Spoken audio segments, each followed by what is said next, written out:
As I was driving around Bellingham, Washington, I came across this church, which someone had turned into a house. I was curious about who lived here, because this is something that I would like to do, and by a curious synchronicity, the owner invited me in. The owner is Pat Wickline, an artist and musician who uses the place as a studio. He does open sculpture of two types. One is used to project shadows in kinetic installations. The other is squid and octopus and non-representational sculptures, using rust and copper. We talked just before his rock band, Stereo Donkey, was set to rehearse. I'm Pat Wickline, and this is my studio and house.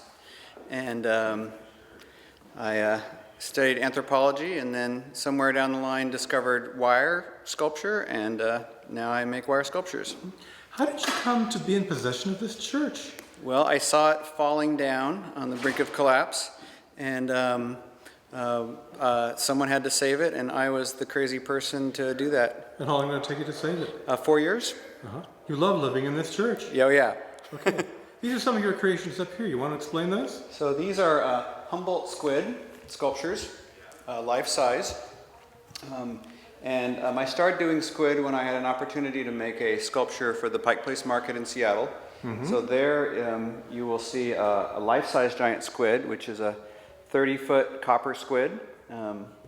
And that's been there since 2001. And since then I've done, I do a few squid a year.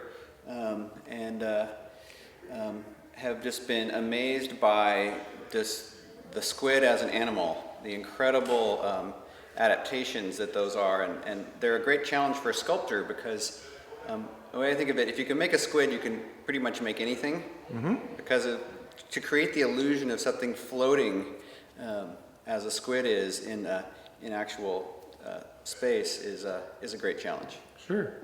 You want to show us your wire sculptures? Okay, let's go downstairs. Okay.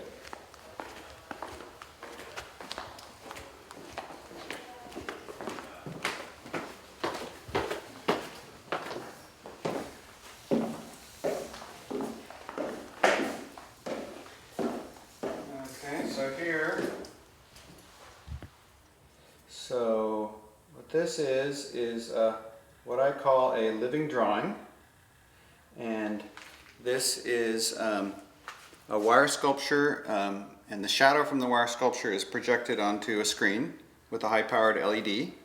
And I got into this in about 15 years ago. I saw a documentary on Alexander Calder, and had this epiphany of the concept of a three-dimensional sketch. So I started making those, and then when I did my first show, they put up the lights, and the sculptures themselves made shadows. And people said, well, your sculptures are okay, but the shadows are fantastic. And so that's what got me going onto this journey. And 15 years later now, I've pretty much, I think I'm ready. I've been doing shows, but there's always been something holding me back, and now the LED technology has gotten to the point where I can do these in an even brightly lit room, and it works. So this one, so I have a new LED that's even 3 times brighter than this one that will even more make it go. So what I'm trying to do with these is play with the projection and distortion that happens when the sculpture is projected onto the screen to create very subtle changes in facial expressions.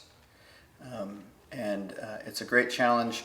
The thing that keeps me coming back with these is I'm never bored coming back and looking at a piece. I think the reason I'm stuck with this medium is in the past I would do things, even the squid. I love the squid I make, but after a while I've seen those sculptures. But some of these I've had for years, and I still feel like I had not seen them. There's always something new. They always catch me by surprise. So I make these sculptures, and what I really focus on is it working from all sides, and as it rotates, there's this part where it collapses and emerges out of itself. And so part of what I'm doing also is attempting to get the effect of different like drawing mediums with wire. So this one's very much like a pencil drawing. I have other ones that are more blurred, to be more like a charcoal drawing. So I'm systematically exploring those those possibilities. And what have you got in your hands now? So this is a new one that I'm working on. So here you can see, actually if you come around to the back here, I think this is a good view where you can see the actual piece and see the difference between the sculpture and the shadow. Mm-hmm. And I make these without thinking about how it will make a shadow. So you actually surprise yourself sometimes. Yeah, and that's a big part of it is the surprise. A big part of it is, that's why I love it. And every once in a while, you know, maybe out of every 10, maybe 2 have kind of a life. And so those are the ones that I take to a completion stage. Mm-hmm. How do you account for your transition from being interested in anthropology to this? Well, anthropology is pretty much a generalist thing. If you're into anthropology, it's so broad. And so to me, it could go any direction. I think that's why I did it. Yeah. Because I didn't really have a clear, I didn't really know what I wanted to do, but I knew I wanted to learn, and I knew I was interested in diversity and culture, and just looking at the broadest perspective I could get.